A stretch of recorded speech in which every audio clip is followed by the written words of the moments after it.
13 juru parkir liar yang beroperasi di bawah stasiun LRT kawasan Jembatan Ampera Palembang dibawa polisi dari Polsek Ilir Timur 1.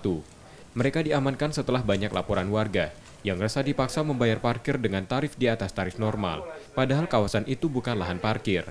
Dari hasil pemeriksaan polisi, ke-13 juru parkir dikendalikan oleh 3 orang yang juga akan dipanggil untuk diperiksa.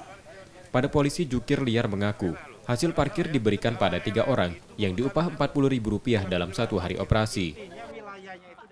Jadi kami mengamankan jukir, ya, juru parkir yang tidak resmi, yang barangkali akhir-akhir ini viral. Mereka memungut uang parkir di bawah Jembatan Ampera, khususnya di bawah stasiun LRT. Oleh karena itu kami tindak lanjuti, ya. Dan sekarang ini kami amankan sebanyak 13 orang. Ternyata mereka 13 orang ini ada semua penyuruhnya.